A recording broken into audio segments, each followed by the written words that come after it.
Hey, Salvador Briggman here. Welcome back to the Crowdfunding Demystified YouTube channel. And today I want to talk about the role that social media will play in a crowdfunding campaign and how to use social media to your advantage. What way does it play a tool in your toolbox, and how can you use it in order to have more funding, have a more powerful campaign in order to ensure that you hit your goals and that you're really excited about the results that you see with your campaign.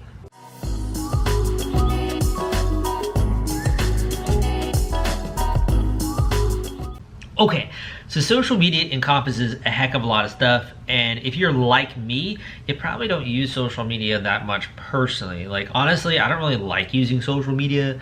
I'll use Instagram and I'll keep up with my friends and like that kind of stuff. But in reality, I'm really not that big of a social media user. It's not my favorite, and it also really takes you out of the moment, you know? But if you're a business owner or you're a creator, my gosh, you're like crazy if you're not gonna be using social media, just because you're gonna be able to reach so many people around the world by this one free and effective tool. So it's almost like, you know, why would you not use it? And the biggest thing to me is like, well, maybe you have to learn a new tool, you have to take the time to do that, but still the upsides are phenomenal. So first of all, if you have never considered using social media, this is like a time to get on that bandwagon, to start using social media for your business. But that being said, it still can be really freaking intimidating. So I want to go through just some advice and thoughts when it comes to social media for a crowdfunding campaign. And I'm usually referring, when I say crowdfunding right now, to Kickstarter and Indiegogo campaigns. So for example, if you're launching a new product on Kickstarter, or you're doing a tabletop game or more creative project, that's what I'm referring to in today's video: how to use social media effectively. You want to think of social media as almost like this massive mini tribes of people online that you can access at any point in time. So it's not just the people that are in your area, right? It's also the people that are across the United States. It's also people that are in other countries, in other territories around the world, in the UK, in Australia, in South Korea, in China, in Japan, right? There are so many different users now of social media, and people use this thing daily. It's insane, right? So for you as a creator, the way that I think about this is it's almost like your own micro tribe of people. When someone decides to follow you online, and we'll just say follow your Instagram, follow your LinkedIn, follow you on Facebook, follow you on Twitter, Pinterest, any of these different social media platforms, they are basically deciding when they click that follow button that they want to receive more communications from you, that they want to get more photos from you, or videos, or updates related to your campaign, or they want to hear just more about what the heck it is that you're doing, right? So the fact that you have followers regardless is a massive compliment. Like, that's amazing if you have any social media followers. I started obviously online with 0 followers. I started with 0 Twitter followers, 0 Instagram followers, 0 YouTube followers, 0 people who listen to my podcast. I never had anyone read a blog article that I wrote before. You know, I didn't have any past lives or anything like that. It was like, you know, you start from 0. So I'm very aware of how it feels when you're first getting started, and that anxiety and like that feeling of, oh, like what happens if no one follows me, right? But at the same time, it's virtually freaking guaranteed, as long as you put out good quality content, that people are going to follow you online, because people want something to do. They're channel flipping, right? If something's on TV, they're gonna be watching what's on TV if it's engaging. So you wanna think of it that way. It's almost like every single social media channel not only is a coalescing of your tribe, but also it's a medium for you to engage with those people. And the reason why they're following you is that they want more communications from you. This is a massive testament, and I think that, like, even with my own YouTube channel, to see the number of people that follow me is pretty incredible, because it's like, oh, people like what I have to say. And it's one of the coolest things, and to me it's like almost an indicator of demand. And you can do this exact same thing with your products. So the first thing when you're beginning with social media is to begin to set up those different social media profiles. So you're gonna wanna do some basic things, for example, with your Facebook page, setting up your cover photo, setting up your profile image, and beginning to try to publish some content on that Facebook page. The same thing goes with Instagram, looking at some of the other Instagrams that are out there can be incredibly helpful. And then beginning to customize your profile, your photo, and beginning to put out a little bit of content on Instagram. That's gonna be very intimidating for someone who's just getting started, but it's kind of like baby steps, right? And the more that you begin to look at other Facebook pages, other Instagram pages, other people that are operating online in your space, you're gonna start to get inspiration, right? Inspiration comes from seeing other people doing cool stuff and you're like, I want to do stuff like that, or I want to do it even better. So the more that you follow people on social media, and you can use your business accounts if you want to, then the more you're going to become inspired in general. So by doing that, you're going to start to generate some content ideas. So I'd say the first phase with social media is just start. Like, just start the profiles, start the handles, make sure you get them with your trademark name.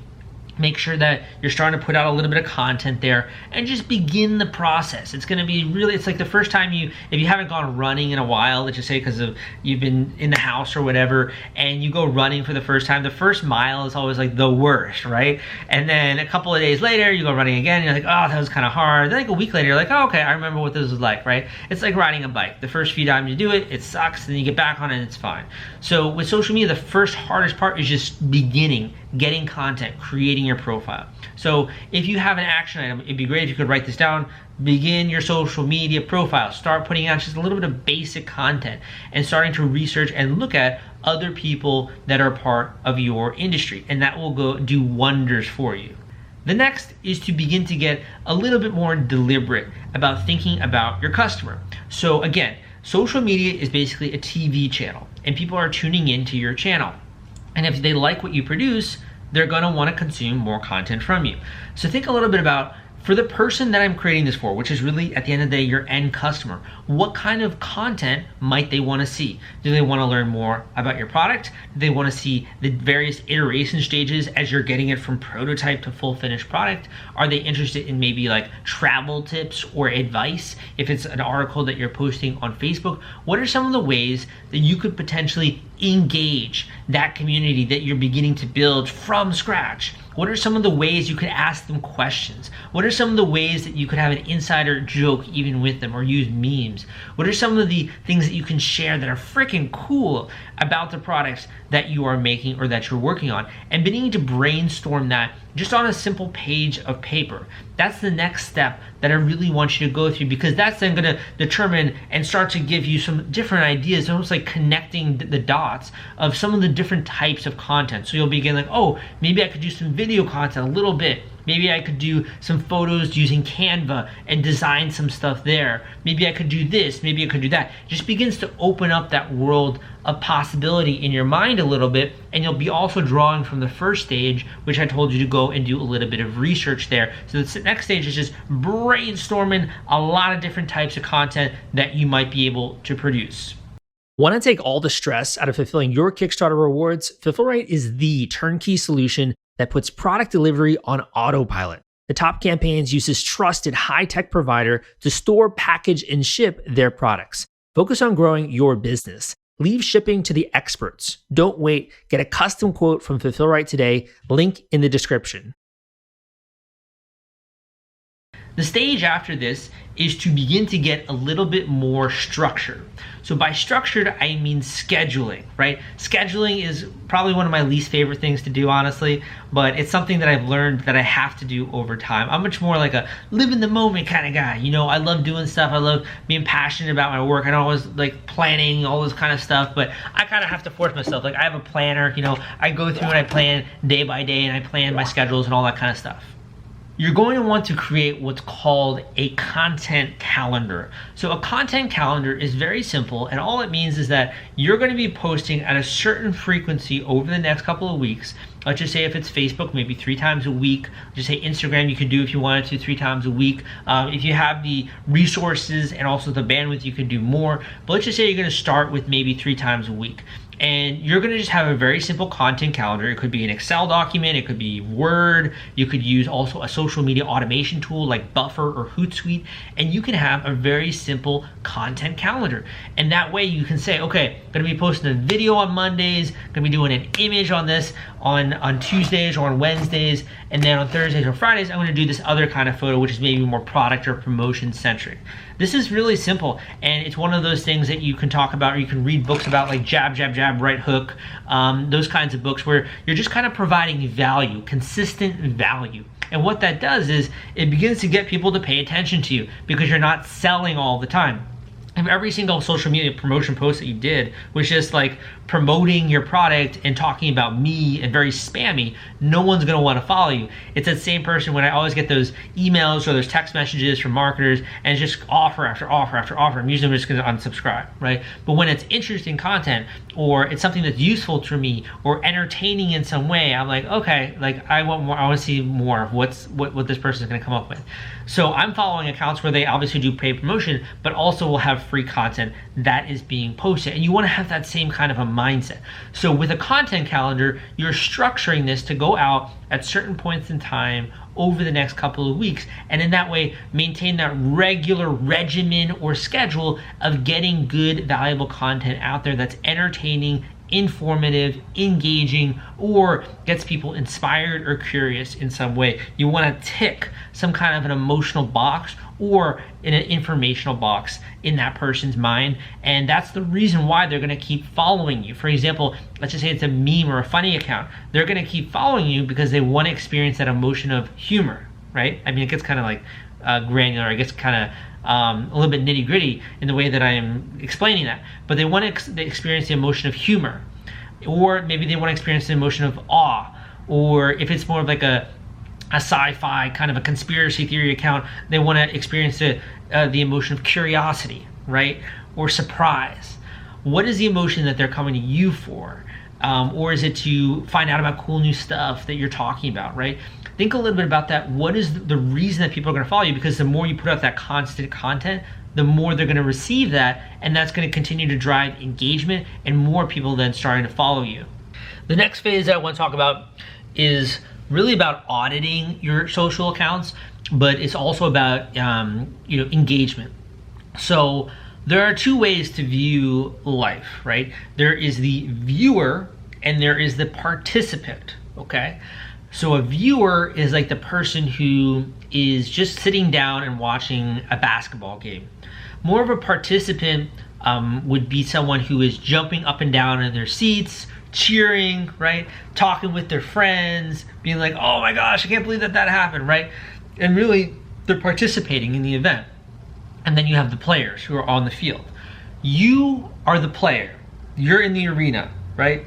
If it's a boxing arena, you're the one who's boxing. You're the one who's there, you're playing the sport, right? And people are watching you. Those people are either just passive viewers or they're a little bit more of like participants. What you want to do is you want to encourage as many people in that stadium, which I'm kind of as an analogy to your social media, that stadium. You want to have as many of those people be those active participants who are cheering you on, who are commenting, who are liking your stuff, who are tagging their friends, who are sharing your posts. You want as many of the people in your little arena to be participants, because if they're all viewers are great, like they're just watching, right? And that is attention to a degree, but only to move them towards something like a buying decision or a purchase, they need to do something. They need to take action, right? They need to get up out of their seat and go and buy popcorn or go and buy a hot dog, right? Which is fueling the revenue of the stadium. Or they need to do this. They need to go and buy a jersey at the local store in the stadium. They need to get up, they need to take action, and they need to do something. If they're just sitting in their seat the entire time, stadium's not making any money, not making really much more revenue, right? Particularly if it's like a free ticket, which it is. With social media, all the tickets are free. So you need to get people participating. So I want you to do an auditing process where you're going to look at, number one, what number of people are actually viewing your social media, so the actual attention that you are commanding online. Then I want you to look at engagement factors. So how many people are commenting on your post or engaging with your content or actively following you on a regular basis, right? Look at engagement, and that's really going to determine and kind of, in my mind, give you the best barometer possible on if you announce something like a new Kickstarter campaign, new crowdfunding campaign, new Indiegogo campaign, the number of people that are going to take action on that thing that you announce. Now, attention is incredible. Like, attention is great. You need to have someone's attention in order for you to then sell a product of any kind. Without their attention, they're not going to notice it. They're not going to care about it. They're not going to consider it, right? There's no way that you can sell something without first getting someone's attention. And that has to happen at a certain process in time. However, at the same time, attention is not enough, right? Attention is just like a ticket to the arena. It's like the bare minimum. You need to be able to, when you say, go and check out this thing, people actually go and check that out. And that's like compliance, I would say. Or if you want to say conversion, or you want to use the word engagement, right? The amount of engagement that you have on a social media platform or on a social media account is probably, I would say, the best barometer of the number of people that are going to be checking out your campaign or your product when you go live. When you have very little engagement and then you announce a product and you have very little people check it out, it should probably not be a very big surprise. If you have a lot of engagement and you have a lot of people excited and then you announce a product, a lot of people are going to check it out. It's very similar, so you want to, there's almost like, if you think of like reading the trails, right? So if you are like a hiker or an outdoor enthusiast, you can kind of read the signs in the trails to determine, oh, a deer made these footprints, right? Or a werewolf, or whatever it is, made these footprints. You can tell that by looking at the soil, their footprints, the way, the look, the feel. Maybe you can determine it was running from a predator, like a vampire or whatever, right? You can tell these things. Same thing goes with social media, is that if you pay attention to the footprints, if you pay attention to the engagement metrics, it will help determine when you actually go live whether or not people will check out your product. So the final part of social media, this process that I'm outlining just here in this video, is to then begin that auditing process and to then start to fine tune things. So you see what happens, right? You're putting out the content, you're getting followers, people are starting to be excited about whatever it is that you're doing. Engage what kinds of content are people most engaging with? What types of content forms are they enjoying the most? Which ones are they sharing most with their friends? These kinds of things, these kinds of metrics will help you determine the content that you should then put out in the future. And also, it will help you determine when you actually go live with a crowdfunding campaign or Kickstarter or Indiegogo or another type of product, the level of traffic you're going to have on the first day with that page, but also the number of buyers as well that you may have. And it kind of goes a bit more complex than that, but that's just a very bare bones, I'd say, high level view of understanding the role that social media plays in your campaign. So just to recap really quickly, the role that social media plays: number one, tribe building. Number two, it's really a source of leads as well. Number three, engagement can help you determine demand for a particular product, or at least on that social media channel, the level of demand that you will experience for that product from that social media channel. Other things would be qualitative and quantitative feedback. So quantitative feedback might be you sending them to a landing page to gather an email. That's quantitative, the number of people that checked out that link. Or you send out a survey on your social media, the number of people that participate in that survey. That's qualitative feedback on demand. Quantitative feedback on demand. Qualitative feedback would be the comments or the people that are replying and what they're saying about the actual content that you're putting out.